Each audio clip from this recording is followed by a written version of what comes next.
आइए बच्चों, oxidation reduction निकालने के लिए कुछ और सवाल आप लोग के सामने इंपॉर्टेंट सवाल लेके आए हैं। इसमें अंडरलाइंड जो भी एलिमेंट है उसका निकालना है ऑक्सीडेशन नंबर, ऑक्सीडेशन स्टेट। इसमें किसका निकालना है? ये कॉम्प्लेक्स है आप लोग का, जिसमें पोटेशियम है, कोबाल्ट है, ये ऑक्जेलेटो है और ये अमोनिया है। तो इसमें कोबाल्ट का निकालना है कि कितना ऑक्सीडेशन नंबर होगा। तो आपको पता है कि C2O फॉर ऑक्जेलेटो पे कितना चार्ज होता है? -2।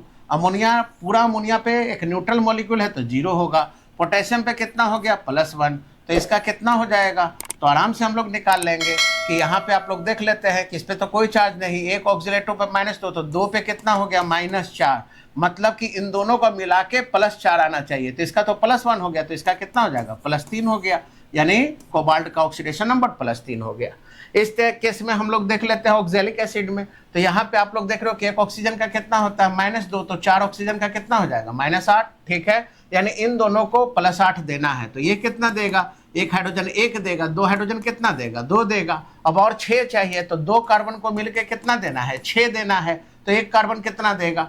ऑक्सीडेशन नंबर हमेशा एक एलिमेंट का निकलता है, तो 2 कार्बन को 6 देना है, तो एक को कितना देना पड़ेगा? 3।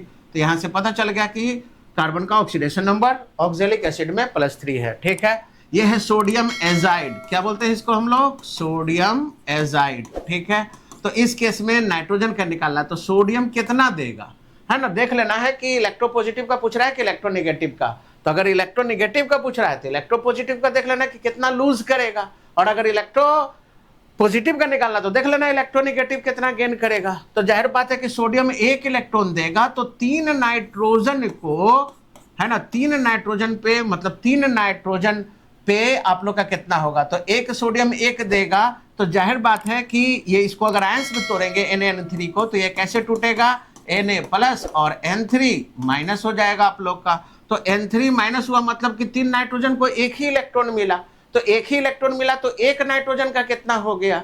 तो जाहिर सी बात है कि एक नाइट्रोजन का हो गया आप लोग का, चूंकि एक मिला और उसको 3 हिस्से में बांटना है, तो -1/3 हो जाएगा, -1/3। तो इसका मतलब कि इसमें नाइट्रोजन का -1/3 है ना। तब इसको हम लोग 3 का कितना हो जाएगा? 3 से मल्टीप्लाई करेंगे, 3 कैंसिल, -1 हो जाएगा।